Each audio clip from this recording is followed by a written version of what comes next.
Video students అందరికీ కూడా good morning. సరే, నాకు ఇచ్చిన సమయాన్ని నేను కంప్లీట్ చేస్తాను. మీకు అందరికీ బాగా జ్ఞానవంతులు, మీ అంత జ్ఞానవంతులు ఎవ్వరూ లేరనమాట. కొన్ని ఇమేజెస్ కూడా తీసుకొని వచ్చాను, ఎందుకంటే మీకు అన్నీ అర్థమవుతుంది. అమ్మాయి ఇటు చూడాలి, అందరూ నా వైపే చూడాలి, నా వైపే చూడాలి అందరూ. ఎవరైనా పక్కకు తిరిగారంటే ఇక్కడ నుంచి చూస్తూనే ఉన్నాను, అందరూ నా వైపే చూడాలి. ఈ ఇమేజ్ ఏంటి చెప్పండి? ఇమేజ్ లో ఎవరు? గాంధీ గారు. అబ్బో, మీకు చాలా తెలిసే, ఈయన గాంధీ గారు కదా. ఓకే, ఈయన ఎవరు? అల్లూరి సీతారామరాజు గారు. అమ్మో, మీకు చాలా బాగా మెమొరీ కూడా చాలా ఉంది. ఈయన ఎవరు? సుభాష్ చంద్రబోస్. ఓకే, మీకు వీళ్ళ గురించి చెప్పనవసరం లేదు. అయితే ఈరోజు నన్ను ఒకరి గురించి చెప్పడానికి మీ మధ్యకి నన్ను పిలిచి ఉన్నారు కాబట్టి ఇంకొక వ్యక్తి గురించి చెప్తాను.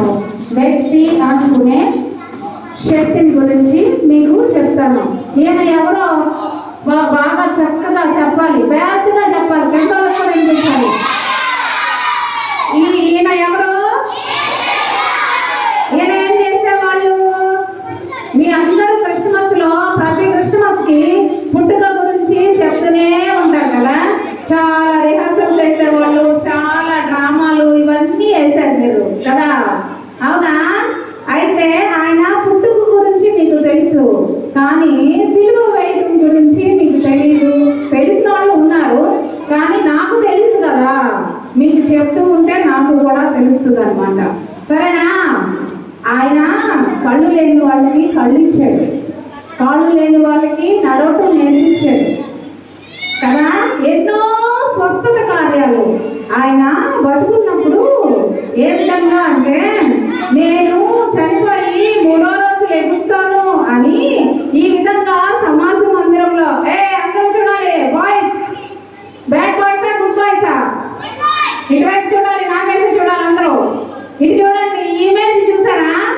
ఆయన బోధిస్తున్నప్పుడు ఏ విధంగా బోధించారు? ఆయన నేను చనిపోయిన 3వ రోజు లెగుస్తాను అని ఆయన యేసు ప్రభు వారు చెప్పినట్టుగా ఇమేజ్ చూస్తున్నాము. చూసారా? అవును, ఈయన చనిపోయి 3వ రోజు లెగుస్తారు అని ఒక ఆయన వాళ్ళు అందరూ అనుకున్నారంట. అమ్మో, మనిషి చనిపోయి 3వ రోజు లెగుస్తారా? మనిషి చనిపోయి 3వ రోజు లెగుస్తారా? ఆయన దేవుని కుమారుడు కాబట్టి లెగుస్తాను అని చెప్పి ఉన్నారనమాట. ఆయన లోకంలో బోధిస్తున్నప్పుడు మనిషి కుమారుడు అమ్మాయి అందరూ చూడాలి, వీడియోస్ పిల్లలందరూ ఇదే చూడాలి. యేసు ప్రభు వారు ఏంటి అనుకున్నారంటే, ఆయన చెప్పే బోధల్ని కరెక్ట్ గా వింటూ తప్పులు పట్టే వాళ్ళు కూడా చాలా మంది ఉంటారు కదా. ఇలాగ బోధిస్తున్నప్పుడు ఈయన చనిపోయి 3వ రోజు వేస్తారంట అనుకొని అట్లాగా అనుకొని ఏం చేశారంటే, ఈయన దేవుని కుమారుడు కదా, చనిపోయి 3వ రోజు లెగిస్తే మనం ఏంటో చూద్దాం అనుకొని ఏం చేస్తారంటే, ఆయన్ని అందరూ ఇదే చూడాలమ్మా, అందరూ ఇదే చూడాలి. ఆయన్ని ఏం చేశారంట, ఆయన మీద నిందలు మోపారు, ఆయన మీద అబద్ధాలు చెప్పారు, ఆయన్ని ఎలాగైనా చంపేయాలి అనుకొని ఫిక్స్ అయిపోయారు అనమాట. చాలా మందిని చంపేయాలని ఫిక్స్ అయిపోయినప్పుడు ఏమైందంటే, ఒక రాజు దగ్గరికి తీసుకెళ్తారు. ఒక రాజు దగ్గరికి తీసుకెళ్ళి సిలువేయండి, సిలువేయండి, సిలువేయండి అని అంటారు. ఆయన గురించి సిలువేయండి అంటే, ఆ రాజు చాలా మంచివాడు, ఆయన అంటూ ఏ పత్రము ఏది లేదని కనిపించి, ఈయన దేవుని కుమారుడు, ఈయన నీతిమంతుడు అని ఎరిగి ఆయన్ని సిలువేయడానికి ఇష్టపడ్డు. కానీ ప్రజలు సిలువేయండి, సిలువేయండి, సిలువేయండి అన్నప్పుడు ఒక పండుగ వస్తుంది. ఆ పండుగ ఏంటి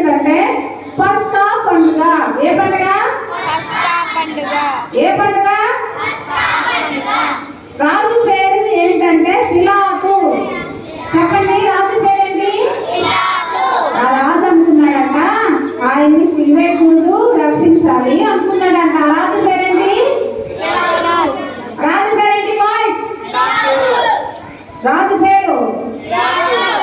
అయితే ఆయన్ని ఎలాగైనా రక్షించాలని ఆయన్ని క్వశ్చన్ అడుగుతున్నాడు. ఏమని అడుగుతున్నాడంటే, నీవు యూదుల రాజువా, నీవు దేవుని కుమారుడువా, నువ్వు చనిపోయి మూడో రోజు లెగుస్తావా అని అనేకమైన ప్రశ్నలు వేస్తున్నప్పుడు ఆయన ఏమన్నాడంట? మౌనంగా ఉండిపోయాడు. ఏ విధంగా ఉండిపోయాడు? మౌనంగా ఉండిపోయాడు. నేను ఎలాగైనా వినిపించాలని చాలా ప్రయత్నం. సైలెంట్. చేతులు కట్టుకోవాలి, చేతులు కట్టుకోండి, చేతులు కట్టుకోవాలి, అందరు ఎక్కడైనా చూడాలి. అప్పుడు యేసు ప్రభు వారిని ఎలాగైనా రక్షించాలి అనుకుంటే ఆ పండుగ రోజు, ఏ పండుగ? పస్కా పండుగ. ఆ పండుగ రోజున ఖైదీలలో ఇద్దరిని ఒక్కరిని విడిపిస్తానికి అవకాశం ఉంటుంది. అవకాశం ఉన్నప్పుడు ఏం జరుగుతుందంటే, దొంగ అయినా బరబ్బాని విడుదల చేయాలా, నజరేయుడైనా యేసుని విడుదల చేయాలా అని అంటారు. అన్నప్పుడు అక్కడ ఏం జరుగుతుందంటే, నజరేయుడైన యేసుని కాదు, బరబ్బానే విడిపించండి అని ప్రజలందరూ కోరుకుంటారు. పాలన బరబ్బాని విడుదల చేయమని వాళ్ళు అన్నప్పుడు అప్పుడు ఏం జరుగుతుందంటే, యేసు ప్రభు వారికి సిలువేశారు. యేసు ప్రభు వారికి సిలువేశారు. ఏ విధంగా వేశారో చూడండి. బాయ్ చూడాలి. నేను 10 నిమిషాలు వెళ్ళే వరకు కూడా ఇటువైపే చూడాలి. చూడండి. అయితే మనము చిన్న గాజు ముక్క తగిలితేనే విలవిలలాడిపోతామే. ఈ ఇమేజ్ కేసు అందరూ చూడండి ఎంత ఏడుపు వస్తుందో. ఇమేజ్ కేసు చూడండి, అందరూ అలాగే చూడండి. మన యేసు ప్రభు వారిని ఈ విధంగా సిలువేశారు. ఆ ఇమేజ్ లో ఏం కనిపిస్తున్నాయి మీకు? ఇమేజ్ లో ఏం కనిపిస్తున్నాయి మీకు? సిలువ కనిపిస్తుంది కదా. ఆ సిలువ చితిసారకము మ్రానులో చేస్తుంది.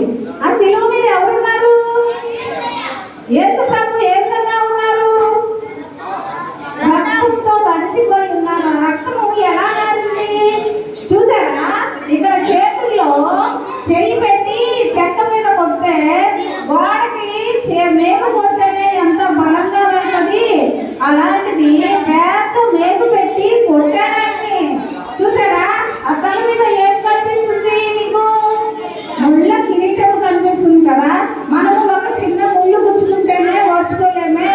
యేసయ్యకి మరి అన్ని ముళ్ళ కిరీటం పెట్టారు. మరి రక్తం అంతా పోయింది, రక్తము దారులు అయిపోయింది. చూసారా? ఇమేజ్ లో ఇంకేం కనిపిస్తున్నాయి? సిలువ కనిపించింది. అంత రక్తము పోయినప్పుడు, కాళ్ళకు నెగిలేసి కొట్టినప్పుడు ఆ రక్తము రక్తసిక్తమయ్యి మొత్తము బాడీ మొత్తం ఎలా కనిపిస్తుంది ఇమేజ్ లో? ఏ బాయ్స్, ఇక్కడ ఇమేజ్ లో బాడీ ఏ విధంగా కనిపిస్తుంది? ఇమేజ్ కనుక మనం జాగ్రత్తగా చూడగలిగితే యేసు ప్రభు వారు మనకి స్పష్టంగా కనిపిస్తారు. ఏ విధంగా కనిపిస్తున్నారు? ఆ ఇమేజ్ లో చూడండి. ఆ బ్లడ్ అంతా పోయి, రక్తం అంతా పోయి, రక్తసిక్తం అయిపోయి మొత్తం పోయి అంతా హింసించినప్పటికీ ఆయన ఏమన్నారంటే, తండ్రి మీరు ఏం చేస్తున్నారో మీరు ఎరుగురు కనుక మీరు క్షమించమన్నాడు దేవుడు. అంత గొప్ప దేవుడు మన దేవుడు అన్నమాట. అయితే ఆయన్ని సిలువేసినప్పుడు తన ఆత్మను అప్పగించుకొచ్చున్నానని ప్రాణాన్ని ఇస్తాడు. అన్ని బాధలు పెట్టారు మన వాళ్ళు అన్నమాట. మన పాపాల కోసమే ఆయన మరణించాడు, మన శాపాల కోసమే ఆయన బలియాగం అయ్యాడు. అయితే అక్కడ చనిపోతే ఏం జరిగిందంటే, మనిషి చనిపోయాడా లేదా అని ఇక్కడ పక్కన వచ్చి ఏంటి పోటు పొడుస్తారు బల్లెంతో. నీళ్లు అడిగితే చేతులు చెరుకునిస్తారు. బల్లెంతో పోటు పొడిస్తే ఇక్కడ బ్లడ్ రావట్లేదు. చూసారా? మనిషిలో ఉన్న బాడీలో బ్లడ్ అంతా పోయి బల్లెంతో పొడిస్తే వాటర్ వస్తుందంట. చూసారా? మనిషి చనిపోయాడు. మనిషి ఇమేజ్ లో ఏం కనిపించింది మీ అందరికి? సిలువ. సిలువ మీద యేసు ప్రభు వారు మేకులతో కొట్టబడి ఉండి దీనంగా మీ వైపు చూస్తున్నాడు. నా మాట వినట్లేదే వీళ్ళందరూ అని దీనంగా చూస్తూ చనిపోయారు. చనిపోయినప్పుడు ఏం జరిగింది అంటే, ఆకాశము బాగా చీకటైపోయింది. చీకటైపోయి ఆయన బాడీని తీసి ఇటు చూడాలి అందరూ. ఈ ఇమేజ్ లో చూసారా? బాడీ ఎలా ఉంది? కట్టేశారు, గట్టి కట్టేశారు. బాడీని లేకుండా మూట కట్టినట్టు కట్టేసేసారు అన్నమాట. ఇలాగా బాడీని యేసు ప్రభు వారిని బాడీని ఇలాగా కట్టినప్పుడు ఏం జరిగిందంటే ఇలాగ కట్టి ఆ శిలువ మీద ఉన్న మనిషిని ఈ విధంగా కట్టి ఈ విధమైన సమాధికి ఏర్పాటు చేసిన గృహ అన్నమాట ఇది. ఎవ్వరూ వెళ్ళలేరు దీంట్లో. ఈ గృహలోకి ఆ బాడీని పెట్టారు. ఎందుకంటే ఈయన 3వ రోజు లెగుస్తాను అన్నాడు కదా, ఎలా లెగుస్తాడో మేము చూడాలని గట్టిగా కట్టేశారు. కట్టేసేసి ఇలాంటి గృహలో పెట్టి ఇక్కడ ఇమేజ్ లో ఏం కనిపిస్తుంది మీకు?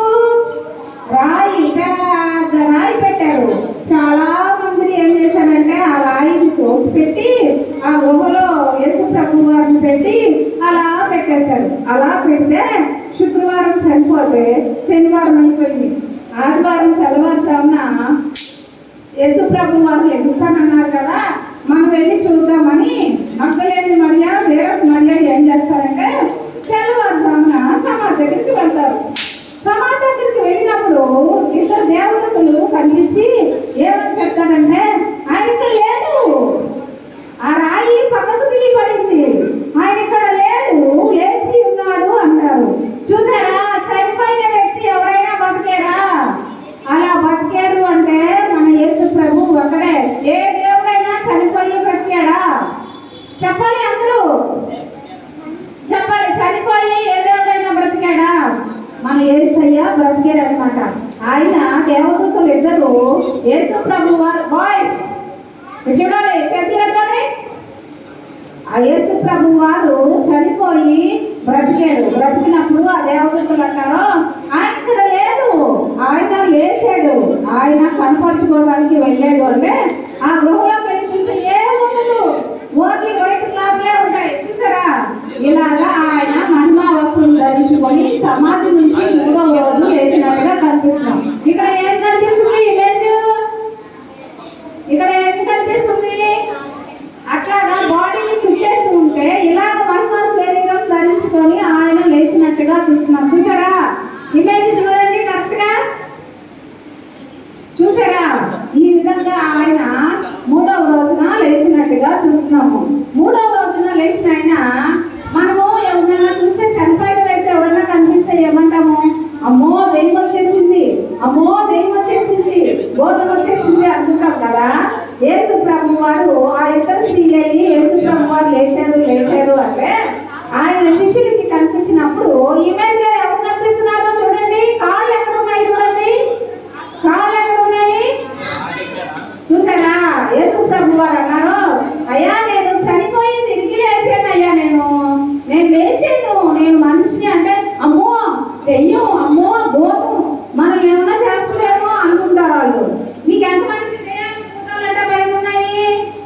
అయితే యేసు ప్రభు అంటారు నేను దెయ్యాన్ని కాదయ్యా, భూతాన్ని కాదు, మీరు నన్ను పక్కలో పొడిచారు కదా, ఈ గాయాన్ని చూడండి అంటాడు. అందులో ఒక శిష్యుడు, యేసు ప్రభువుకి ఎంతమంది శిష్యులు? 12 మంది శిష్యులు. ఒక శిష్యుడు అంటాడు ఏది నేను చూస్తాను, ఒకసారి చూపించు అంటే ఆయన గాయాల్లో వేలు పెట్టి చూస్తాడు. ఆయన గాయాల్లో వేలు పెట్టి చూసినప్పుడు ఆయన అంటాడు నేను దెయ్యాన్ని కాదు, భూతాన్ని కాదయ్యా, నాకు ఆకలేస్తుంది బాగా అంటాడు. ఎవరు? యేసు ప్రభు వారు. ఆకలేస్తుంది అన్నప్పుడు ఆ శిష్యులతో కలిసి భోజనం చేస్తారు. భోజనం ఇదే డిసిప్లిన్.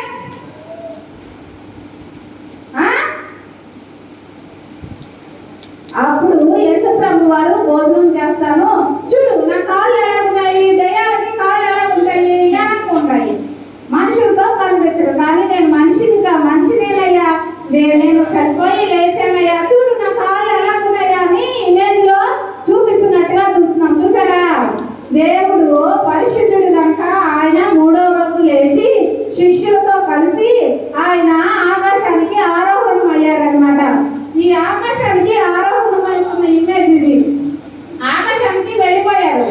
ఆయన మనిషిగా పుట్టారు, లోకంలో జన్మించారు, లోకంలో ఎంతో మందిని స్వస్థపరిచారు. ఆయన శిలువ యాగం పొందారు. ఆ శిలువ యాగం పొంది చనిపోయి 3వ రోజు లేచి పరలోకానికి ఆరోహణమైనట్టుగా చూస్తున్నాం. అయితే పరలోకానికి వెళ్ళిన మనిషి మళ్ళా ఏదో కోసం రావాలిగా, వస్తారా రారా? పరలోకానికి వెళ్ళిన మనిషి మరలా వస్తారా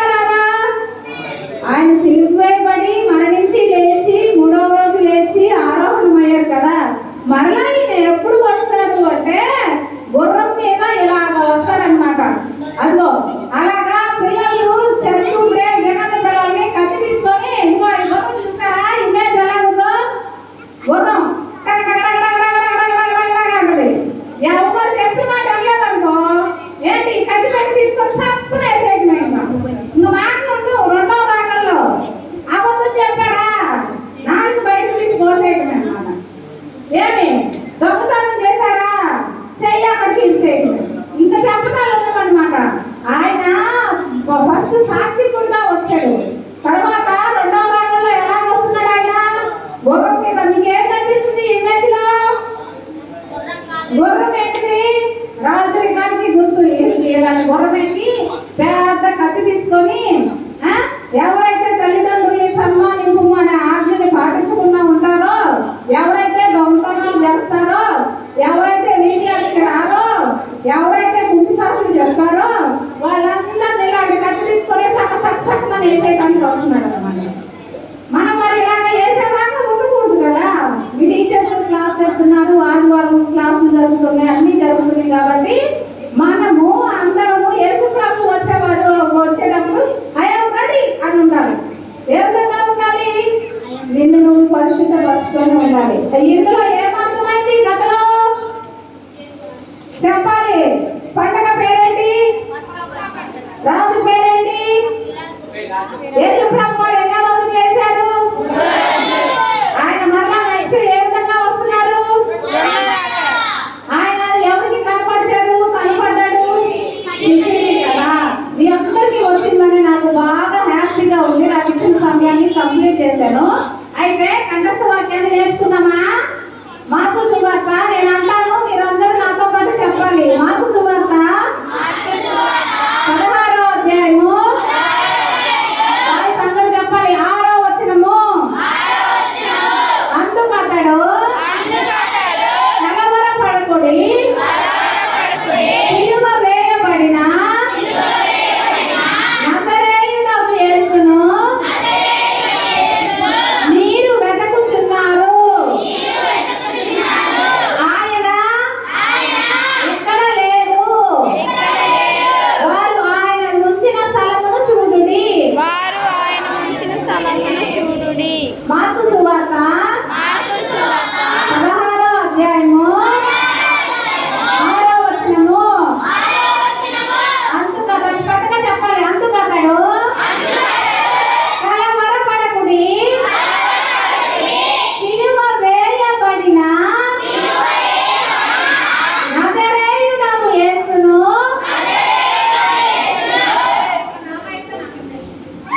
మీరు వెతుకుచున్నారు. ఆయన ఇక్కడ లేడు. వారు ఆయన ఉంచిన స్థలమును చూడుడి. మీ అందరికీ నా వందనాలు. ఇక సెలవులు. ఈ సమయం ఇచ్చినందుకు సండే స్కూల్ సూపరింటెండెంట్ గారికి నా హృదయపూర్వక వందనాలు. అంతేకాదు గంటలు మెసేజ్ చెప్పే వాళ్ళకి 10 నిమిషాలు అంటే కష్టమే. అందుకని ఇమేజెస్ ద్వారా చెప్పవలసి వచ్చింది. మీకు అందరికి అర్థం